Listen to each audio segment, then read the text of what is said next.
Hope you're having a great Monday. As always, thank you so much for joining us tonight.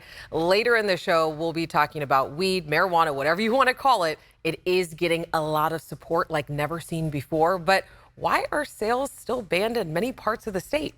And 4th of July is coming up. So if you are heading to the water, there are warnings that you need to know. But first, let's get you caught up on some of the news of the day. So sometime this week, possibly even tomorrow, the Supreme Court will decide the fate of President Biden's student loan forgiveness plan. It is a controversial topic, but it's also one that could help change people's financial lives. So here's President Biden speaking about his one-time debt relief program last summer.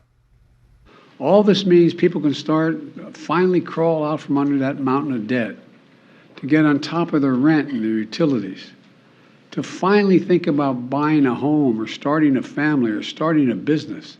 Since that announcement, people applied to have their loans forgiven. Borrowers later received this email saying lawsuits are preventing the Department of Education from implementing its one-time student loan debt relief program. Our Jeannie Nguyen has more on what the plan offers and what student borrowers should know. Alex, millions of borrowers are watching what happens at the Supreme Court this week. Student loan payments are set to resume in October after a 3-year pause. But if this controversial plan gets the thumbs up from the Supreme Court, it could alleviate a good chunk or eliminate all of what people owe. A Sacramento State graduate tells me today he's open to getting any help he can get. A 2020 Sacramento State graduate, Quincy Coursey started his post-grad life in debt. I think my last cost that I saw was about $30,000 at the time. A $30,000 loan he was getting ready to start paying until the pandemic hit. So by that time I graduated, I think they kind of froze everything because of COVID being in full effect at that point. So I haven't had to pay anything since then. Now those payments are set to restart this fall when the pandemic pause comes to an end. Meanwhile, at the Supreme Court, it's up to the justices to decide if some of this debt should be forgiven altogether. If they agree with President Joe Biden's proposal, up to $10,000 or $20,000 of debt could be forgiven for millions of Americans. Should the Supreme Court decide that the Biden administration does not have the unilateral authority to forgive those loans on its own without going through Congress or without going through some other, more democratic conversations. If the Supreme Court allows a loan forgiveness plan, it could eliminate $10,000 in federal student loans for people making less than $125,000 a year. People who relied on Pell Grants while in college could see up to $20,000 knocked off their student loans. But Sacramento State professor Sanjay Varshney believes the Supreme Court won't be siding with Biden. In my opinion, I think the Supreme Court I would be surprised if they actually allowed the Biden administration to go ahead and forgive the loans and put that huge burden on the taxpayers. And while Coursey is not in a critical position with his finances at the moment, he says he understands how this could negatively impact many people nationwide. When I have utility bills or car payments or rent just itself, then you got to add loans onto that as well. Even that $20 could probably make a difference to somebody. Now, the U.S. Department of Education says borrowers will be expected to make payments starting again in October, while the interest on these loans will start accruing again in September. And for people who are a little nervous about making these payments again, what should they know? What should they be doing? Well, if you are concerned about making these payments, now is the time to involve a financial advisor. You should also be keeping an eye out in your email for more information from your loan servicers. Yeah, and of course, we'll always keep you updated. And this student loan forgiveness program has a great impact on Californians. U.S. borrowers hold about $1.6 trillion in federal student loan debt. 3.8 million Californians owe more than $142 billion of that debt. And it's estimated about 2/3 of the state's borrowers would be eligible for up to $20,000 in loan forgiveness. And here's what else people are talking about today. 4 homicides in just 4 days in Sacramento County. Investigators tell us gang violence is to blame. Community leaders are trying to change this ahead of the summer months. The local group Voice of the Youth will host a rally against gun violence at the Capitol this Friday. And a 14-year-old is now facing 12 counts of burglary after cars were broken into in an Elk Grove neighborhood. Police believe there are more victims out there, and this is in the area of Lindale Circle in Spring Ridge Way. Officers found the teen hiding in a park and say that he had a window punch tool and pieces of glass on him. And you might already be hearing them. I know I am. Fireworks are about to go on sale for 4th of July for the holiday. Even though people are already setting them off, Metro Fire says that the only way to do this is safe and sane fireworks. They are legal to purchase and to use from June 28th to July 5th. And they also have this important reminder for responsible use, especially near homes and a lot of dry grass. Make sure you do have clearances of at least 30 feet around your property. Make sure you have a to-go bag ready to go in case something happens, and have an evacuation plan. Firefighters and police are trying to crack down on illegal fireworks. So if you are caught with one in Sacramento County, you could face up to $1,000 in fines, and that's just for your first offense. So keep that in mind. And if you do want to view the professional firework displays, we're gathering an entire list of events in several different communities. So make sure you check all that out at abc10.com. And lowrider culture, it was a lifestyle that was once outlawed, but now, well, it took center stage at the state capitol this past weekend. California cities are ending cruising bans, and our Garage Paul Senga shows us that they're ready to bring communities together. One by one, descending onto Capitol Mall was more than just cars, but something deeper. Culture, tradition, and family. It's beautiful and it's epic. An epic celebration bringing people from San Diego, Los Angeles, and the Bay Area for the state's first ever lowrider holiday celebration. And look what I got. Look what I seen. Look what I was in. I get in my car, I drive, and all my problems go away. For Jose Montion and others, it goes past the colorful cars. They don't call it a hobby, instead, a lifestyle. Some people like hot rods, some people like, race cars, and, we like to ride low and slow, and we like to express ourselves on each car through our art, through our vision. On this Sunday, there are 104 cars from across 16 counties here in Sacramento, and for many, it is hard to believe that they're driving up and down on Capitol Mall. We're not looked at as being illegal or being troublemakers. We went from being harassed to now we're being accepted. Accepted after decades of local policies prohibited cruising. But last year, cities across California, including Sacramento, changed the laws and removed the no cruising signs. Organizer Carlos Molina says they felt their community was targeted. Because it's similar to separation of drinking fountains or who could get access to what. And when it comes to these roads, you have lowriders with $80,000 vehicles and upwards of $300,000. They're taxpayers, and they deserve to ride these roads like anyone else. Through this event, he hopes to create a shift so mainstream society better understands the Chicano neighborhood. Who would have thought that Capitol Mall would have become a dance floor for low riding, but it did today, and it will continue to be. Coming up, an urgent warning from first responders, what you should know if you are heading to the water this summer. And the one thing that we need to know, especially heading into the holiday weekend, 100s return. How long this stretch digs deep into our 10-day forecast. And a record high number of Californians now support legalized weed, but why aren't the majority of cities and counties allowing sales? That's coming up later in the show. Please make sure you wear one of these. Life jackets can help save your life. Literally, we have been talking about the dangers in our rivers all spring. And with summer now here, the hazards in the water continue with more of our historic snow melt rushing down the hill. Start seeing actual high 90s and low 100 temperatures where we would see a huge melt off take place. And that's when we're going to see more dangerous levels of the river. The California Office of Emergency Services adds that the state is seeing a record number of rescues just this year. Search and rescue teams have been very, very busy. And we have been covering a lot of the rescues in our area, some of them even deadly. I memean, Monica, it's no joke. That life jacket can really save your life. Absolutely. Yeah, we have this flood watch in effect throughout parts of this year, starting off late Friday through the holiday on Tuesday, with rural roads and campgrounds affected by some of the flooding due to the rapid snowmelt with the warm temperatures. Our heat risk really starting to go up. As we dig deeper into the week, it's starting to get into the major range by the time we get to Saturday. At this level, people that have some compromised immune systems or are just susceptible to the heat risk will be affected by these types of conditions. Now, in terms of the big headlines heading into the holiday, big warming, first 100s of the summer, and less Sierra storms. With that building ridge of high pressure, it is going to bring us some stability North of I-80 still tracking some isolated thunderstorms tonight. Our temperatures today topping out in the 60s up top, 70s and 80s down low all the way through the valley. Tonight, still a beautiful evening to enjoy that natural air conditioning. Temperatures dropping into the 60s by the time we get to 9 p.m. Here comes the big ridge of high pressure. You can see it building in from the west, and 100s returning as soon as Thursday. But as I mentioned, less Sierra thunderstorms by the time we get to the end of the week. We'll still be tracking that Tuesday into Wednesday for the foothills. Highs close to 100 by Friday into Saturday, and along the coast, we're close to 70 to kick us off for the start of the holiday weekend. But for the valley, we're in the 100s starting Thursday, and for some of us, lasting through Monday.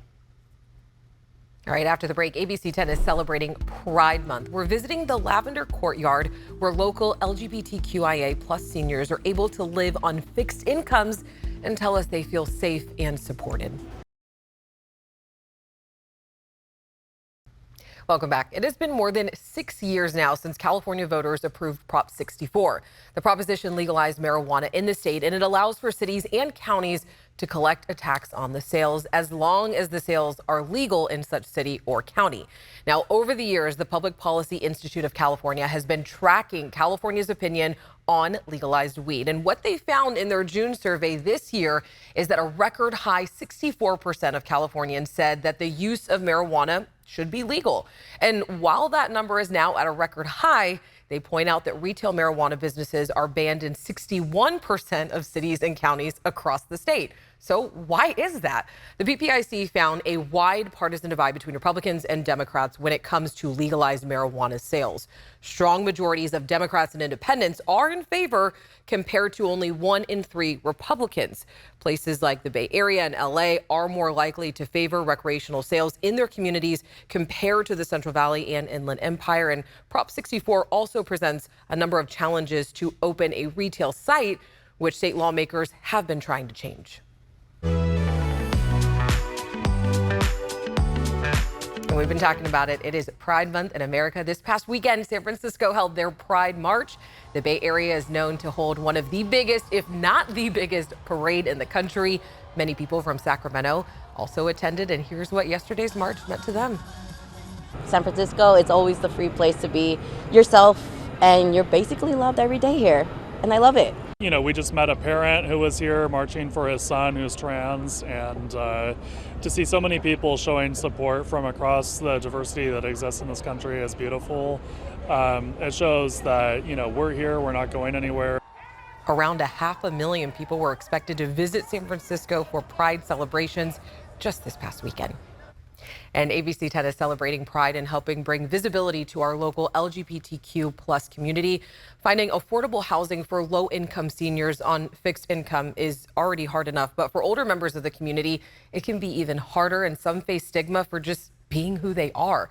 So this Pride Month, we are catching up with an affordable housing community geared specifically to LGBTQ plus seniors. Becca Habegger introduces us to the Lavender Courtyard. Location, location, location. My voice felt safe around here, and we're not too far away from markets and that kind of thing. Corey, who asked we just use his first name, and his pup Liberty moved into the brand new Lavender Courtyard apartments a year ago at 16th and F Streets in Sacramento's Midtown neighborhood. They're very pet friendly. I have a little dog. I almost brought her down today, but she was sleeping, so I didn't wake her. But when you're a senior, it's nice to have, you know, a little pet, keep you company. For the last 7 years, Corey, who just turned 69, says he has been living as his authentic self. I'm very, very late in life. Since the last 7 years was when I started taking hormones, living as a man out and about, you know. And people look at you like, why now, you know? But, you know, in similar ways, you know, I look at Bruce Jenner. People said, why then? This is what happens when you're looking at your true self. You get an opportunity, and now is the time. It's like a bucket list thing. Before I die, let me just be outwardly out what I've always felt and just be comfortable doing it, you know. He's especially comfortable living at Lavender Courtyard. This 53-unit affordable apartment community is designed as a welcoming space for LGBTQ plus seniors, though anyone aged 62 and older is able to apply. Previous housing was low cost, but it was with a mixed age group, so we had a lot of younger people, and that could be a problem when they're mixed in with a senior community. Particularly, we had some people with very severe mental health issues or very severe addiction issues. So this was a senior issue, more or less, not just LGBTQ, but we had people that were assaulted or robbed. You know, it's a little bit scary. So this place comes along where it's for seniors, so it works out perfectly. He pays $588 a month for an apartment he says is much bigger than his previous place in Sacramento. Typically, our housing is for people who are below 60% of the area median income. Most of our residents, though, fall under 30% of the area median income. For a single person, I think it's like $23,000 a year.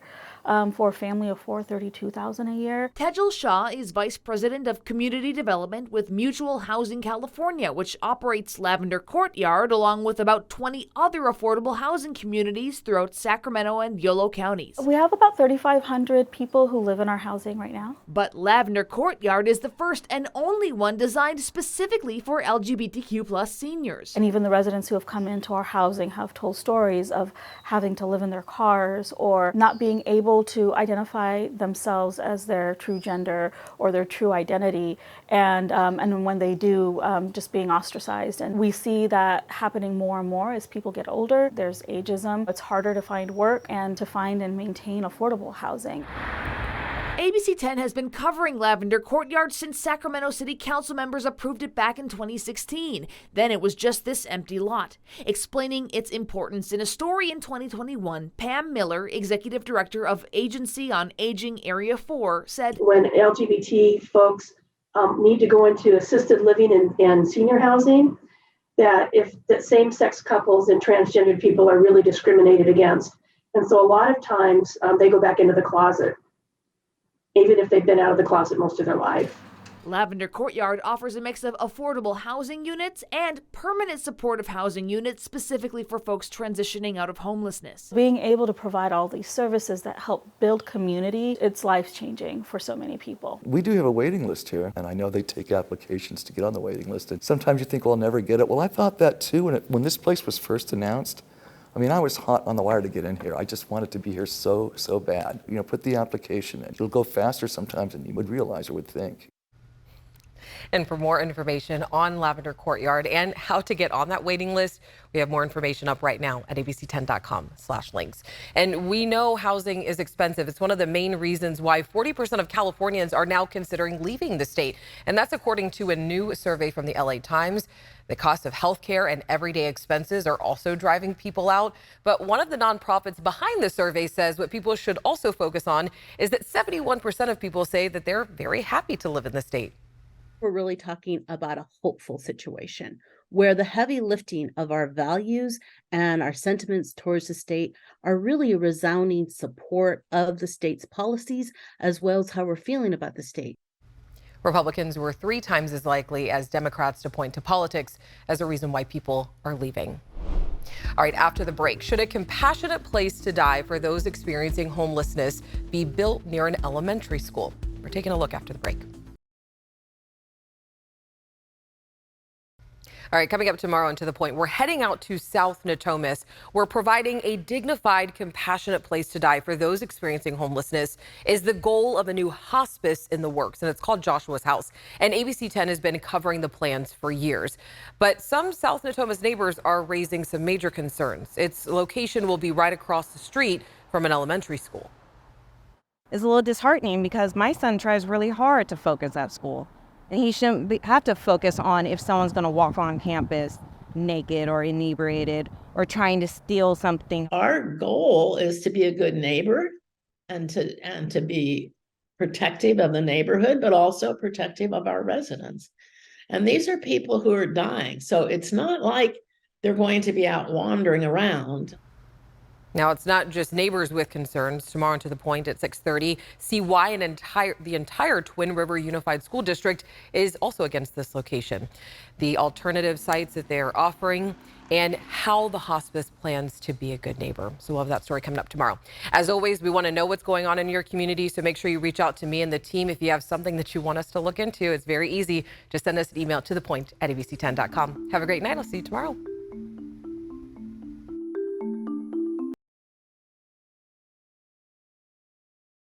Hey, it's Alex. Just wanted to say thank you so much for watching. I really love hearing from everyone, and I hope that you'll stay in touch. Reach out to me on Facebook at AlexBellTV, or you can email me at tothepoint@abc10.com, or you can even send me a text message at 916-321-3310.